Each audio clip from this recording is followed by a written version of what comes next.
what's up? I'm Adrian from Rabona TV. Thanks for checking in. And in this episode, I'm mainly going to focus on Premier League teams. I figure since I do about 2 videos per week, one episode will be dedicated to the Premier League because it's so juicy. And then the other episode will be dedicated to the Premier League and other things. Some bonus leagues, players, stats, all that shit you love and I love to bring to you. And if this is your first time checking out my stuff, why not subscribe? Because I think you're going to like it and you'll be able to impress all your friends, family, your foes' friends and family, and friends of foes and lovers. So anyway, let's start with Diego Costa. Costa has been down in the news, up in the news, training alone because he apparently had a row with the Chelsea fitness trainer, but then apparently was left out of the Leicester match for having a bad back, while also wanting to go to China, but apparently not wanting to go to China at all at the same time. I think the player want to stay in Chelsea. Apparently he's been arguing with Conte, but then again he's been totally fine with Conte.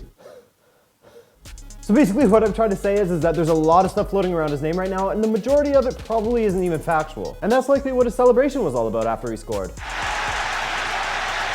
But you know what is fact is the fact, that on his 15 goals he's had assists from 7 different players. That just adds to the reasoning as to why Chelsea has been so good this season. A prolific forward and also a team around him that can not only score from pretty much any position, but a team of players that can be the setup man at any given moment. And someone who has built their career largely by providing for others, not to take away from his other qualities of course, is Cesc Fabregas. Despite not having as much playing time as you'd probably like, Fabregas has more assists than any other player in the Chelsea squad. And when I say he hasn't got much playing time as he would like, I mean that he has only started in 5 Premier League matches. He averages an assist every 72 minutes, which is a better average than any other player in Europe's top 5 leagues. Cesc has had 31 assists, more than any other player in the Premier League since joining the Blues in June of 2014. Oh, and I guess it helps that their manager, Antonio Conte, is the absolute dawn of winning league matches. Including his time at Juventus, Antonio Conte has now won 60 of his last 71 matches. That's a winning percentage of 84.5%. It's not easy. In almost completely opposite fortunes to Chelsea this weekend, let's look at Liverpool, who had the most Liverpool-y match ever.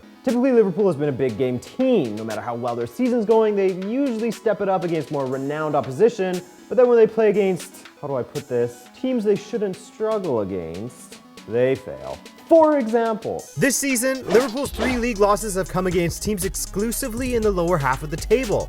A 2-0 loss to Burnley, a 4-3 loss to Bournemouth, which they blew a 3-1 lead in the last 15 minutes. Not good. And finally, this weekend's loss to Swansea, who were bottom of the league and had the worst defense in the Prem before the match started. In fact, Liverpool's first goal by Roberto Firmino to make it 2-1 to Swansea was Liverpool's 50th goal of the season. And it was also Swansea's 50th conceded of the season. 50 goals in 22 matches, man. That's not good. Compare that to the team directly above them in 16th place, Middlesbrough, who have only conceded 25 goals. Know what's even crazier? Well, speaking on Middlesbrough, is that they have conceded 2 fewer goals than Liverpool. I don't know if it's more impressive for Middlesbrough or more embarrassing for Liverpool. And just a side note while talking about embarrassing Liverpool stats, and this is going back to their match against Plymouth earlier in the week, Divock Origi failed to convert a penalty in the 86th minute. Why is that so embarrassing? Well, it was his 5th consecutive penalty fail. No more penalties for you, dog. You let literally anyone else take them, because that's more embarrassing than Gabriel Jesus celebrating a goal that wasn't a goal. Hey Gab, it doesn't, But another guy who struggles with penalties, and this may surprise you as it surprised me, Petr Cech isn't as great at saving penalties as I once thought. Since the 2011-2012 season, he has faced 14 penalties and managed to save 0. Sorry, that was 0. 0 penalties saved.